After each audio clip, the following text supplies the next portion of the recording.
Today, we're talking about how to avoid marathon injuries and the essentials that you need in your training. The reason experienced marathoners continue to get faster and hit PRs even as they age is because they stay away from the injury cycle. You might have good intentions about avoiding injuries during marathon training by following a plan, but how do you stay injury free so you can crush your marathon goals?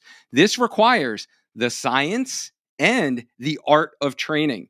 And it's one of the hardest things to learn when you're starting out with marathon training.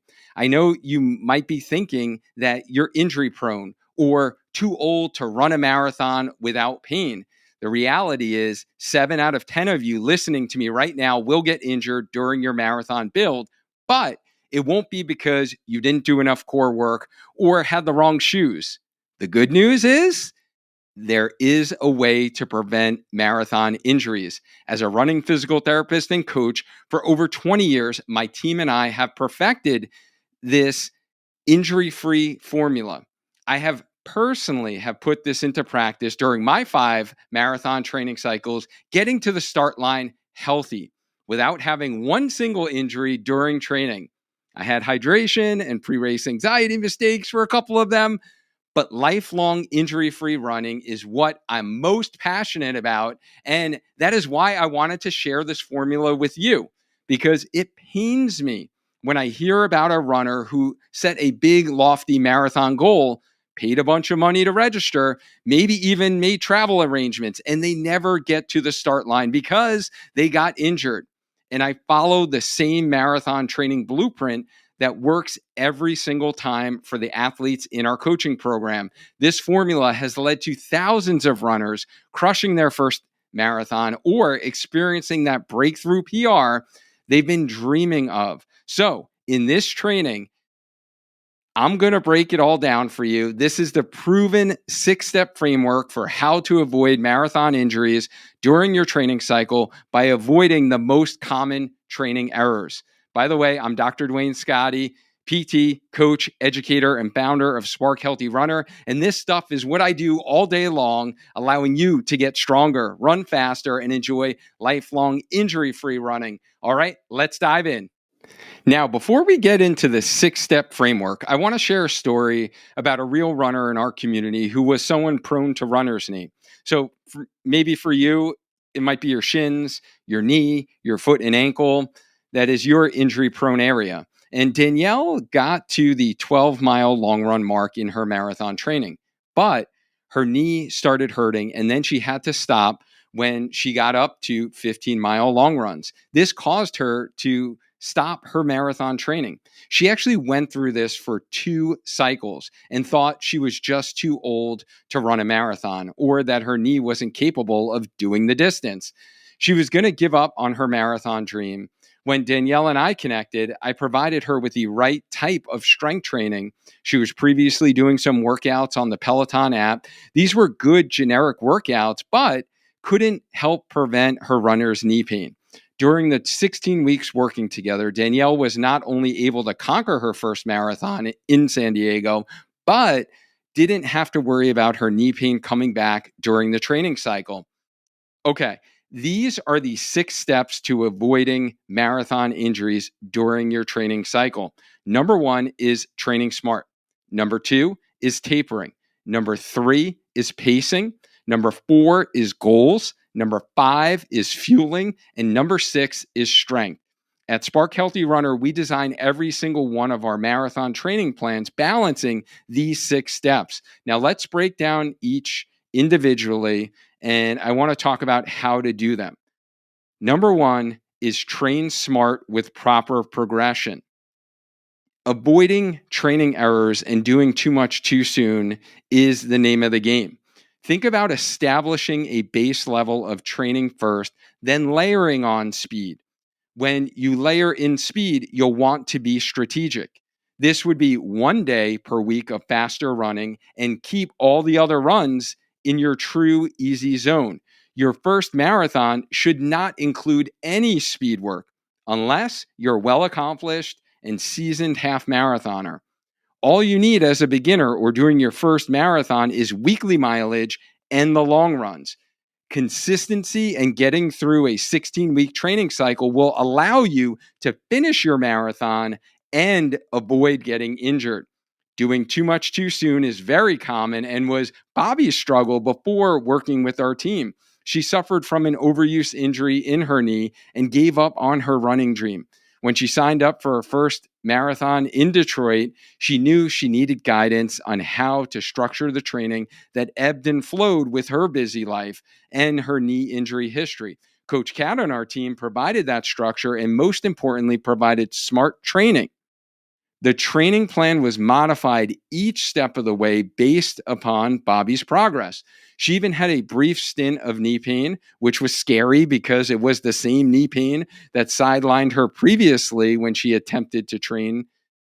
But Coach Cat and I actually provided her specific exercises she needed to do and modified the run plan. This prevented that little niggle from turning into a full-blown injury. Not only did Bobby go on to run her first marathon in Detroit, but she did so without having to worry about her knee. And I am super proud of Bobby because she continued to get guidance from Coach Cat and is in our Healthy Runner Academy community. And I'm happy to report that she just beat her last marathon time for her second marathon at the Bayshore Marathon in Michigan by 22 minutes. So this is just one example of how training smart with proper progression can be the key in staying healthy during marathon training. All right, let's move on to number 2 in how to avoid marathon injuries within our framework here. Step 2 is going to be respecting the marathon taper. Now, I know this might seem counterintuitive that I would include the marathon taper in an injury prevention framework because this is when you're actually running the least in your training cycle. However, the majority of marathon injuries occur during the peak of training or shortly thereafter because the body didn't get the proper recovery when it was at its highest load. You might have been able to do that hard 30-minute tempo run, hitting your paces, or that 20-mile workout, picking up the pace at the end, but you failed to prioritize sleep, took on a work project, didn't double down on your recovery strategies. And these are the all important things that allow your body to feel fresh during your taper, ready for race day, healthy. You need to stress the body during marathon training, but you also need time for the body to recover. Stress is stress, whether it's physical, like the running that you're doing, or emotional stress, personal stressors. So tapering for your race should be progressive over a 2-week time period before your marathon. You'll want to decrease your weekly mileage by 40 to 60%. You want to maintain the same frequency of running, so how many days you're running per week, and maintain the training intensity. So you don't really necessarily change the paces that you're doing. So for those of you who are doing speed work, you're still going to get in a tempo run. You're just going to do less time of your typical tempo runs. By the way, I know this is a lot to take in one shot. And if you need help actually tactically doing this, I put together a free marathon training resource, which kind of breaks down more of these advanced strategies in much easier form to digest. It's called the Ultimate Marathon Training Guide to Master Your Marathon Feeling Strong. You can grab it at learn.sparkhealthyrunner.com. All right, step 3 in our Healthy Runner Marathon framework is slowing down your pacing. A common mistake is running too fast for your current level of fitness. You don't want to run at your marathon goal pace in training. So if you want to run a marathon at a 9-minute per mile pace, you should not be running a 9 minute per mile pace in training.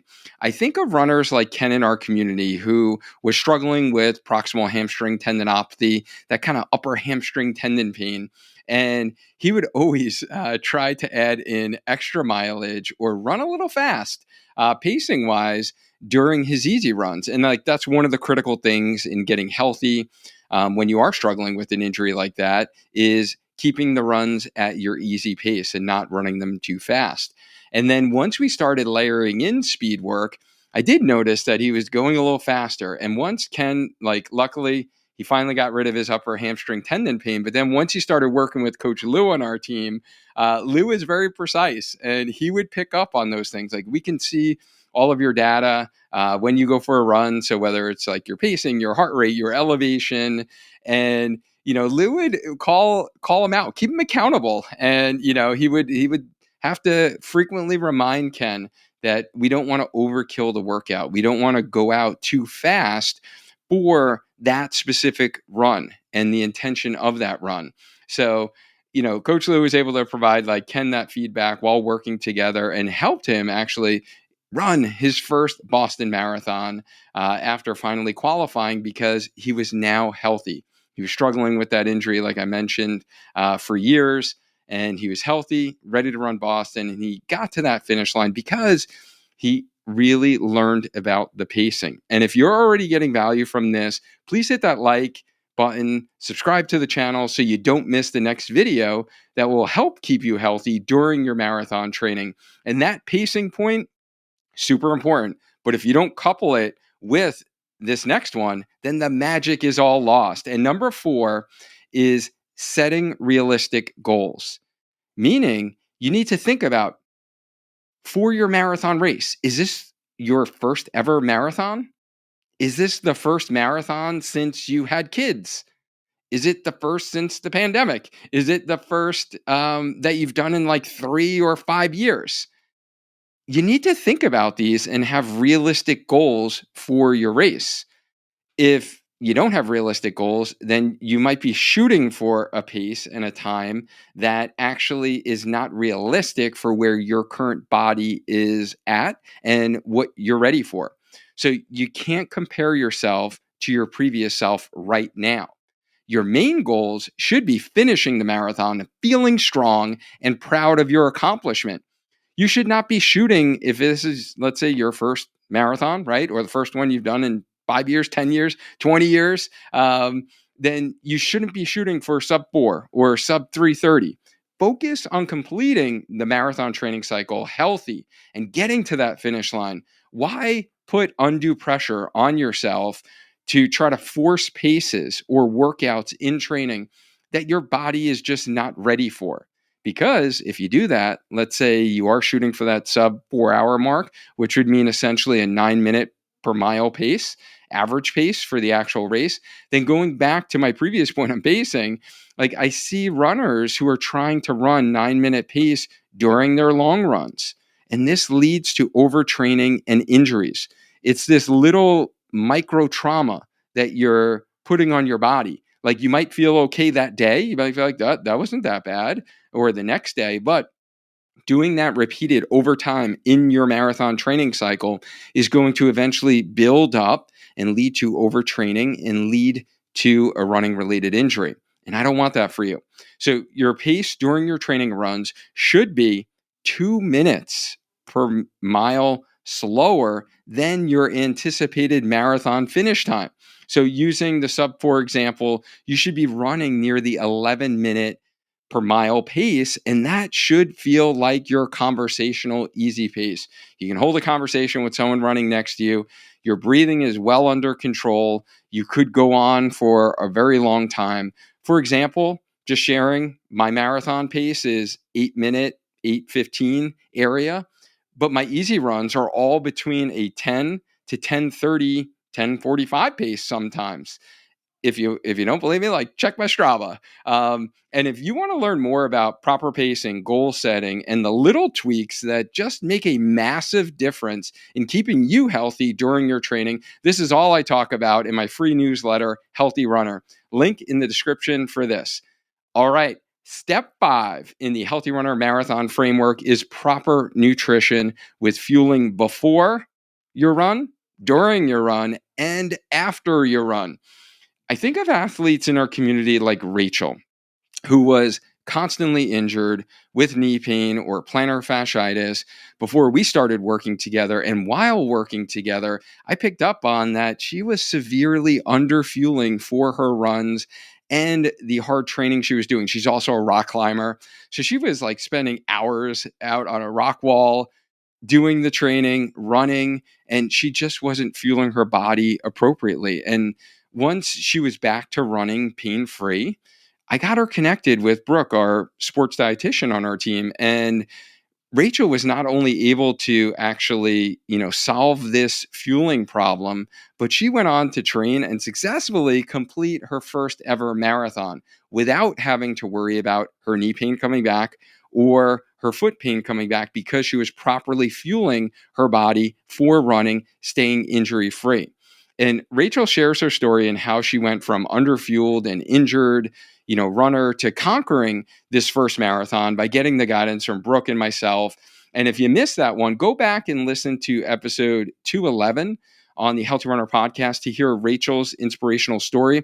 I'll also link that down below in the description if you want to check out Rachel's story. So if your goal is marathon performance, meaning you want to feel strong, you want to finish your first marathon, you want to get a PR, now is not the time to diet or cut calories. Matter of fact, if you're fueling your body right during marathon training, you should not lose any weight at all. And I hate to say this because you might be like, Duane, I don't believe you, but you might actually gain a couple of pounds because you're actually allowing your muscles to grow and recover after the grueling demands of marathon training. And I know this is a tough pill to swallow, right? No pun intended. Because I know there are many of you who maybe sign up for a marathon because you have a health goal and you want to lose weight. And I'm here to tell you that if you underfuel during your marathon training, you will put your body in a state that it will increase the risk profile that you're going to get an injury. That's what the research shows. So if we're not fueling and recovering from the running, the strength training that you're doing, you are going to get injured. So this is a critical point that I think is really overlooked, that you're not thinking about fueling as actually preventing injuries, but that is the case. And I can tell you, like, firsthand experience, this last marathon that I did, I shared my recap of that recently on the channel, and I fueled the most I've ever fueled during training. And that is the reason, honestly, I was able to complete those hard marathon paced workouts, those long runs with spice. That is why I was able to actually grind out the performance that I ran a fairly decent time considering my flop of electrolytes that I went through, because I was fueling my body and it was used to that during running, before running, and after running. So it's a very, very important point in keeping you injury free. Wait until after your goal marathon is done, and then you can focus on getting a little leaner, losing a little more weight. Like, did I like feeling a little on the puffier side? No. Like, who does, right? Now I'm actually enjoying, now that I'm post marathon, I'm enjoying like feeling a little bit better in my body. And I know that's a common struggle that many of us runners have. So you just have to think about that and really think about, what is your main goal? If it's to actually like crush this marathon, then you need to fuel your body before, during, and after you're running.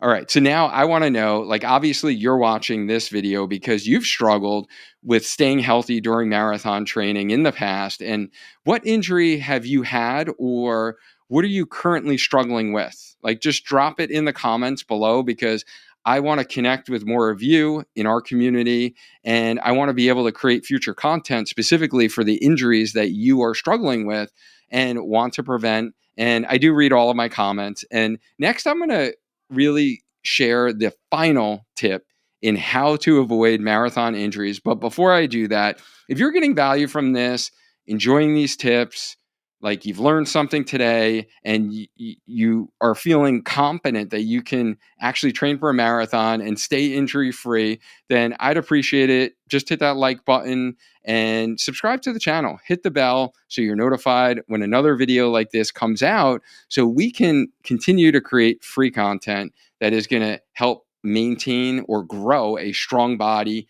keep you running for many marathons into your future.